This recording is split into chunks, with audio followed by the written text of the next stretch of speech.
If you're a native English speaker and have ever tried to learn a second language like Spanish, German or French, then something that's probably really thrown a spanner in the works of your language learning journey are the genders of these languages. It can be confusing because gender is a word deeply linked with us humans, and how we view gender in humans doesn't really apply to language and words. In reality, gender in language has nothing to do with human gender. Seriously, using this word for this element of grammar is really confusing. The word of gender comes from the same root as the word genre, and it is this what gender in language and grammar more relates to, the genre or category of a word. In most cases, nouns. In most cases, languages that feature a gender normally have them relating to just nouns and the articles which precede them, though gender can apparently be applied to other words in some cases, like apparently Polish verbs have genders. Who knew? But all this concept of grammatical gender, something that has stumped English speakers for centuries, really is a way to categorize the nouns of a language into specific groups which relate to one another, though those relations can be pretty abstract at times. In example, French is a language with two genders, masculine and feminine. Their word for lamp is lampe and is feminine, meaning the lamp would be la lampe. Their word for juice, jus, is masculine and the juice would be le jus. Norwegian, on the other hand, has three genders, masculine, feminine and neuter. Dog is masculine in the language, meaning a dog would be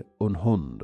Door is feminine and would be et door, and table is neuter and is et bord. As you can once again see here, the article changes before the word depending on its gender. And while we call these genders masculine, feminine and neuter, they once again have nothing to do with human gender. It's just how they are named. A huge amount of languages, especially those that originate in Europe, have gendered grammars, and it can be a huge hurdle for people learning these languages that natively speak a non-gendered language like English. And if you are one of these English speakers who want to learn one of these languages, then I would highly recommend Babble, the sponsor of today's video. Language learning has never been my strong suit, despite talking about languages for a living. It never clicked with me in school, and I've had little success with other apps. Babble is a bit of a game changer for me though. Babble is one of the top language learning apps in the world and is created by 200 plus real language teachers, and their app is super user friendly and the lessons are really accessible, starting with the basics and working up to more complex ideas. I thought it would be sensible to brush up on a gendered language, so I went with French, though Babble actually has 14 different languages to choose from overall. From the get-go with my French studies, gender is talked about a lot, but I love how niche the app goes too. Like they have a whole unit dedicated to teaching you how to order at a bar, something that is very important to me. Now I know how to order un beer et des cacahuètes, which is of course beer and peanuts. Who needs anything else? What I've really enjoyed during my time using Babble is just how relaxed it is. You let them know how often you want to study and why you are learning the language, and they accommodate you from there. So why not see if you can finally master a language with Babble? Start speaking a new language of your choice within 3 weeks and get 60% off your subscription by clicking my link down below. Thank you once again to Babble for sponsoring today's video, and once again, check out my link down below for 60% off your subscription.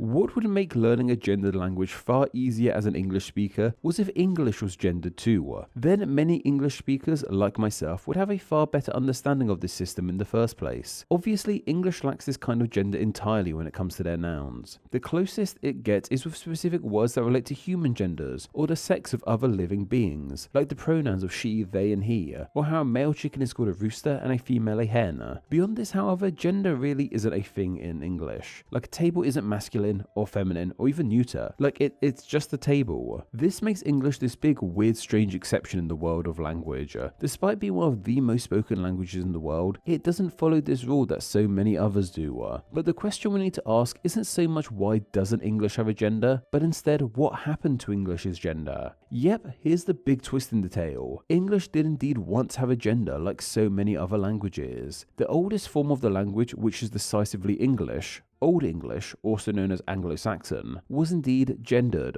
Old English had 3 genders like Norwegian, feminine, masculine and neuter. The articles for these were seo, se, and te, respectively. In example, the Old English word for sun was sun. This was a feminine noun, so the sun would be seosun. Meanwhile, the Old English word for moon Mona, was masculine, so the moon would have been Simona, and their word for blood, blood, was neutered, so the blood would have been the blood. This firmly put Old English in the same boat as many other gendered languages like French and German. Old English is gendered because it was shaped and formed by many languages that were also gendered. English is a Germanic language, and most other Germanic languages have genders too. We see this in Norwegian as mentioned, but also modern German and Dutch too have genders. Interestingly enough, Afrikaans, which derives from Dutch, lacks gender like English. The key language which shaped Old English is Old Saxon. It was the Saxons, along with the Angles and the Jutes, who made their way to Britain and formed the English language.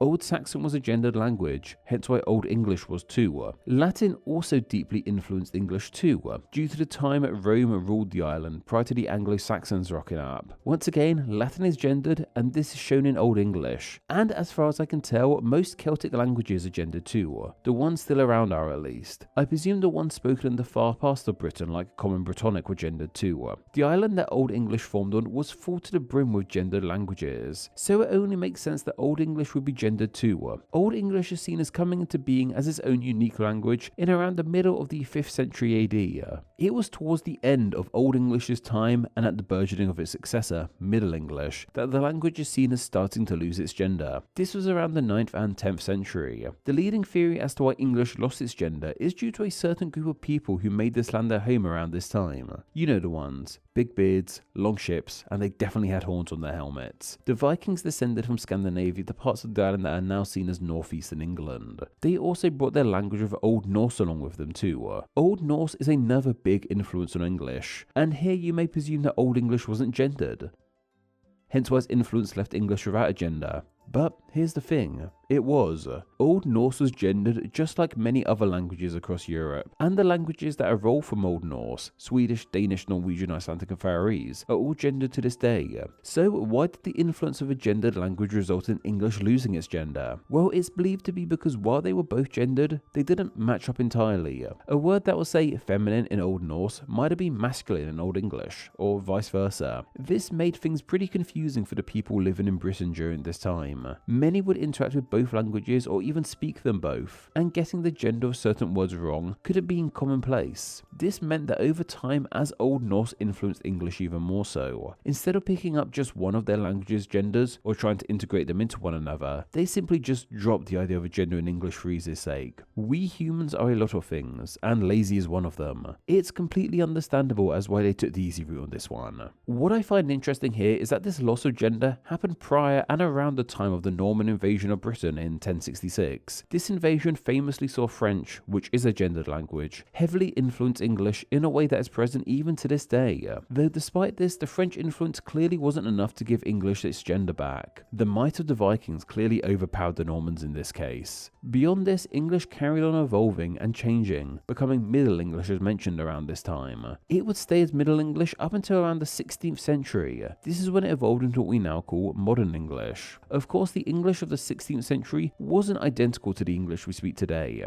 but it was close enough to our tongue. This is when the likes of Shakespeare was writing, and many of the words he used in the style as a whole is recognizable to us, even though it can be a struggle to read at times when you're stuck in a classroom. Something 16th century Modern English and 21st century Modern English undoubtedly have in common is their lack of grammatical gender, and this all stems from Old English losing its gender all the way back in the 9th century. I always find it remarkable how something that happened so long ago in the world of language can still affect how we speak today. English, of course, isn't the only language that lacks a gender. Other noteworthy languages that have no gender include the likes of Chinese, Japanese, Basque, Turkish, Finnish, Hungarian, and Maori, just to name a few. If you want to learn a language but can't be bothered with grammatical gender, maybe consider one of these. The key reason as to why English sticks out for its lack of gender is most likely because most of the popular second languages English speakers like to learn, like Spanish and French, are ones that are gendered. On top of this, gender is something that comes up pretty quickly when learning a new tongue,